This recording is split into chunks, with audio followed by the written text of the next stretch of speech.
I believe that what's important is for the learner to become the center of learning.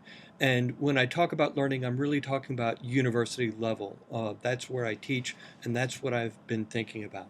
So my idea is essentially self-actualization. I think that we should help learners figure out how to make themselves better, how to develop themselves as persons.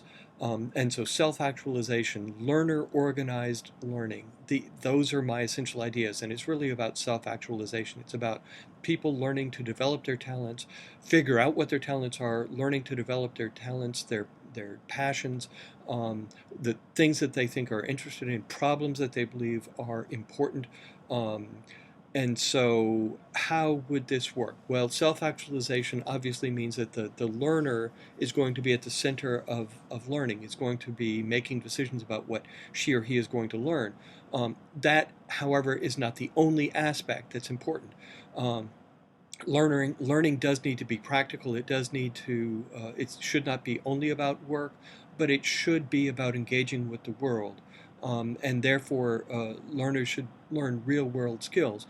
So there does need to be a kind of a framework in place where learners pursue projects or they do things that help them acquire skills that they are going to need in the workforce and that they're going to need in life. So there does need to be a kind of a framework. So the way this would work is that learners will make a certain number of decisions about exactly what they're going to learn and how they're going to learn. They'll pursue individual projects, or in some cases, collaborative projects. And in doing so, what they will be demonstrating is their acquisition of, and their practice of, and their mastery of real-world skills, like communication, for example, like learning to analyze data, like looking at problems, figuring out solutions, implementing solutions, working together with other people.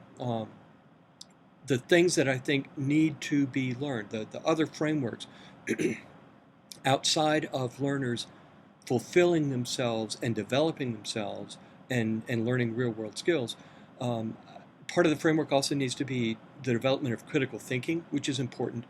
Um, Simply doing what one wants is not sufficient. One also needs to have a larger, a big picture kind of thinking about things, and particularly being able to critique um, uh, ideas and data and models, and to really be able to think critically and to communicate those questions, those doubts, those uh, critical insights in ways that are effective. Creativity, I think self-actualized learning probably will lead to creativity, but it also needs to be promoted and fostered. So getting folks to think across lines, to think, to put together things that are radically different in new ways. I think this is something that needs to be fostered and could be managed in part by mentors who push the learners, or who pose questions, who ask them, who help them learn um, uh, new skills or new ways of looking at things. And then finally, collaboration. I think individual learning is important, but I also think working together in teams is important. And again, this would be part of the kind of the framework that delimits and that specifies what one needs to do within this kind of learner-organized, self-actualized learning. So those are my ideas. I would like to try to get from where we are today in universities to a very different system, which would not be, course and discipline based necessarily, but would be more learner focused. To get from where we are today to where I think we ought to be is quite a big step to take.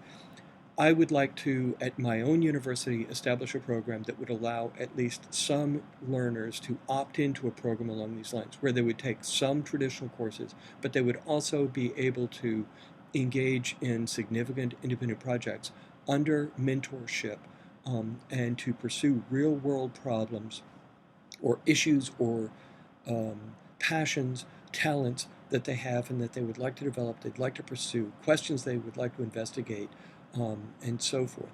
So there are ways in which I think we can probably set up a program at my university that would allow us to do something along these lines. And I would hope that that would take us in a step in the direction of the future of education. at least at my university. So thank you for listening.